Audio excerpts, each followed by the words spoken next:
Tilapia মাছ যারা পছন্দ করেন না তারা এভাবে মাসালা রেসিপি করে খাবেন, দেখবেন কত মজা লাগে।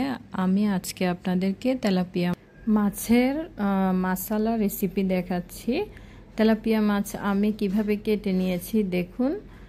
এপাশ ওপাশ দুপাশে আমি এভাবে কেটে নিয়েছি, আপনারাও এভাবে ছুরি বা বটি দিয়ে কেটে নেবেন।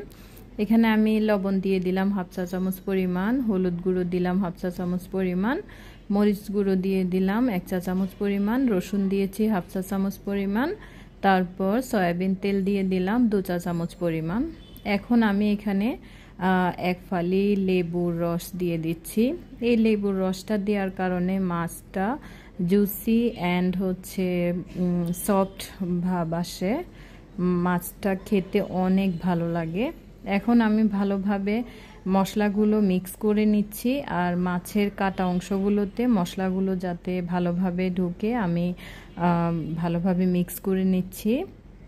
আর মাছের মধ্যে লেবু দেওয়ার জন্য একটু ট্রাই করবেন। লেবু দিলে মাছটা জুসিনেস তো আসেই, খেতে অনেক বেশি ভালো লাগে। আর মাছের যে কাটাগুলো ওগুলো সফট হয়ে যায়।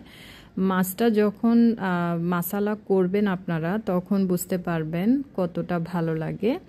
এখন আমি মশলাগুলোকে ভালোভাবে মিক্স করে দিয়েছি যাতে এপাশে ওপাশে ভালোভাবে মশলাগুলো মিক্স হয়। এখন আমি ঢেকে রেখে দিলাম 30 মিনিটের জন্য। 30 মিনিট পরে চলে এলাম। এখন আমি তেলের মধ্যে দিয়ে দিয়েছি, আর মাছের অবশিষ্ট যে পানিগুলো বেরিয়েছে ওগুলো আমি পরে দিয়ে দিব। এখন আমি মাছটাকে মিডিয়াম লো হিটে রেখে এক পাশ ভেজে নিয়েছি 5 মিনিট, একদম লো মিডিয়ামে রেখে। এখন আবার আরেক পাশ 5 মিনিট হওয়ার পরে আমি এপাশ ওপাশ করে দুপাশ উল্টে পাল্টে দিয়েছি। জাস্ট 1 মিনিট করে আমি মাছগুলোকে আবার উল্টে পাল্টে দিয়েছিলাম। এই তো এখন আমি মশলা করার জন্য মশলা নিলাম, পেঁয়াজ, রসুন, কাঁচামরিচ, soya sauce and tomato sauce. পেঁয়াজ কুচি দিয়ে দিলাম, আর পেঁয়াজ কুচি একটু বেশি দেওয়ার ট্রাই করবেন। রসুন দিয়েছি আমি এখানে একটা কুচি করে, কাঁচামরিচ কয়টা দিয়ে দিলাম কুচি করে, টমেটো সস দিয়েছি 2 টেবিল চামচ পরিমাণ, সয়া সস দিয়েছি 2 টেবিল চামচ পরিমাণ।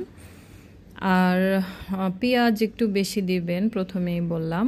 এখন নেড়ে চেড়ে আমি ভালোভাবে মশলাগুলো যাতে মিক্স হয়, soya sauce and tomato sauce যাতে ভালোভাবে মাছের সাথে মিক্স হয়, এই জন্য আমি যে অবশিষ্ট একটু পানি ছিল, মাছটা আমি মেখে রেখেছিলাম, ওই পানি সহ আর একটু সামান্য পানি দিয়ে দিলাম মাছের মধ্যে। এখন আমি ভালোভাবে মাছটা নেড়ে চেড়ে মাছের উপরে একটু মশলার যে ঝোলটা ওটা আমি আবার দিয়ে দিচ্ছি যাতে মাছের ভিতরে টেস্টটা যায়। আর এখন ঢাকনা দিয়ে ঢেকে দিচ্ছি 5 মিনিটের জন্য। মিডিয়ামে রেখেছি, কিন্তু আমি চুলার আগুন অবশ্যই লো মিডিয়ামে রাখবেন।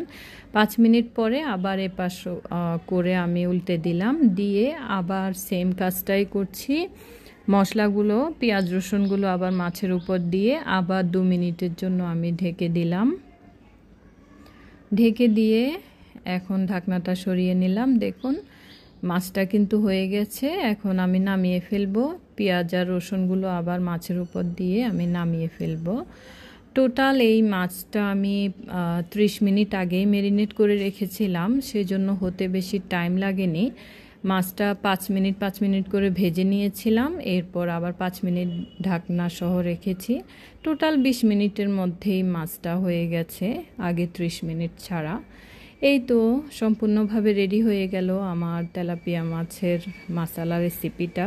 কেমন লেগেছে আমাকে জানাবেন, ভালো লাগলে লাইক কমেন্ট শেয়ার দিবেন। আল্লাহ হাফেজ।